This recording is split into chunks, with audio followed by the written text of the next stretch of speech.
So hi, Thomas. Hi. We're here on Tape It booth, and you've got an iOS app, right? That's correct, yes. So talk us through it. We made an iOS app for every musician and every songwriter in particular who records loads of ideas on their phone. And it's actually just a recorder. So it's not a studio software, it's not trying to be special, it's not trying to change people's behavior, it's just trying to be a good utility. And I'll show you a few of the features that are just small improvements that mean huge improvements in quality of life in using your phone for your music. So it starts with, you can actually start a recording from your lock screen. Again, small thing, but it's like the camera button on your lock screen, and actually in practice it's huge. You can set markers, which are useful in long sessions, like songwriting sessions, music instrument lessons. I use that for my vocal lessons. And that's mostly it on the recording side. We'll talk a bit more about that later. But as you can see, it's just a simple recorder. And then we put a lot of focus into improving the organization of the library. So if you're already recording loads of things on your phone, then you'll know that they're all called New Recording 500 or your home address, because there's this location naming your home address 655 and counting. And it's not very helpful. So we built something that actually is designed for music. It shows you a waveform and an instrument icon next to it. And the instrument is detected automatically. So we're NAMM here, so most of it is speech. But as we scroll down to my actual real recording, then you can see I play the keys and I sing. So we got electric piano and down here, organ, real piano, singing. So how is it? How does it know what's going on? It's with AI. Right. Okay. Just AI detection. And it can get it wrong in particular. Like I know some people who sing things and have an instrument in mind, and obviously that's kind of hard for the AI to know. So you can change it afterwards. But most of the time, actually, or almost always, it's right. And it's very helpful when you go back in time and you're just like, oh, what was this recording, right? This is speech, this is a full track, piano, synth. So going back to where we just were, one thing I want to show you is that this is a full-on music player. So you press play, and a little player opens up at the bottom, just like you know it from Spotify or Apple Music and the likes. You can tap on that, you get a full player. Here's where you can jump between the markers. And when you're done playing one track, the next recording will play right afterwards, just like in a music player. And in fact, the whole thing is a real music player. It integrates in your lock screen, media center, airplay support, all the things at once. So you can listen to it when you walk your dog, when you're driving in the car, and that kind of, it's called lean back listening. You just press play and listen to all of it. It's really important for going through song ideas.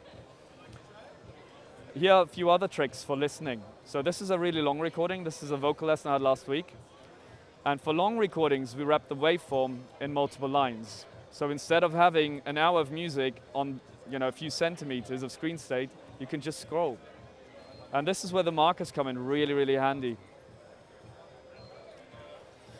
Here's another recording. On this one, I attached photos. You can attach text notes or photo notes, and I just took photos of my instrument settings. And again, small feature, huge impact. You can do the same thing with your pedal board. You could do it with chord progressions you scribbled on a pizza box. Of course, not that anybody would do that. We're all grown up. And then when your library gets larger, you can start organizing things. And to organize it, we introduced something called mixtapes, which are like photo albums or playlists. And to add a mixtape, you just select a few tapes, click on organize, and done. And then you can see right underneath which mixtapes it's in. So when you scroll through your library, you can instantly see which ones you've organized and which ones you haven't. So is it only using the microphone, right? It's only using the built-in microphone, yeah. So, but you can attach external audio interfaces if you want to. Right, yeah. Okay. So there wouldn't be any, there's not any possibility to record, say if I'm jamming on an app in my phone and I wanted to record the output of that into the yeah, like inter-app audio. Exactly. No, we haven't added that yet. It's an interesting story because the old way of inter-app audio Apple deprecated, and we still have to see how it's moving forward. But the way we position this app is also really as a recorder, so it's much more like it's much more like your Tascam in some ways. Yeah. Okay. And there's actually something. So let me show you mixtapes, the last organization feature, and then we'll talk a bit more about recording quality. So here are my mixtapes, and if we go into one of them, you can see all the recordings in it. It has a name and an artwork, and you can share it privately if you want to. And then it's not public sharing, it's more like your Dropbox folder that you shared. And you don't have to share a mixtape, but you can, and then everybody can add their recordings to it. So you could have one mixtape per song, you could have one for your band and for all your band rehearsals. One person just puts them in, and then everybody can listen to them.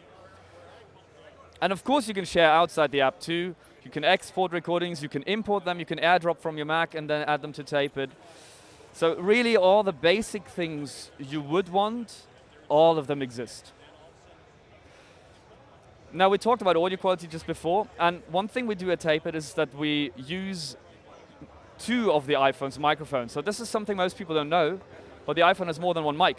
And there's one down here and there's one up here. There's actually one at the back as well, but we don't use it because normally you have your phone flat.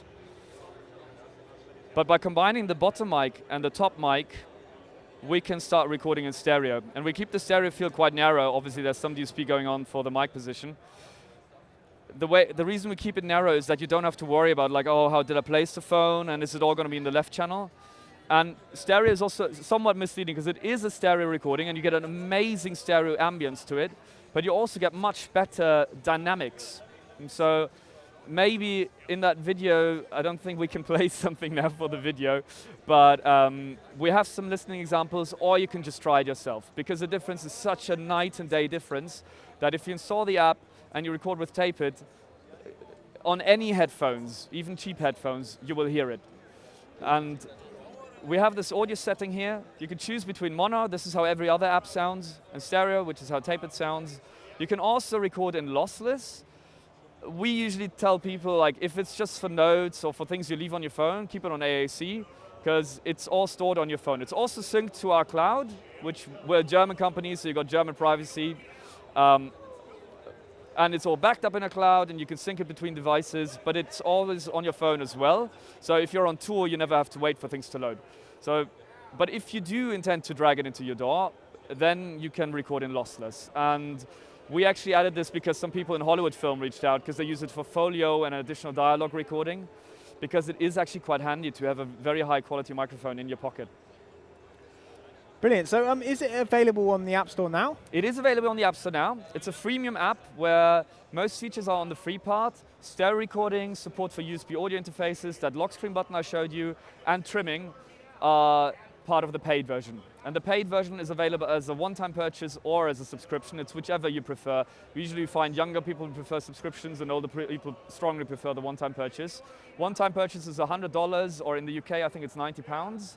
And the subscription is $6 a month or $50 a year.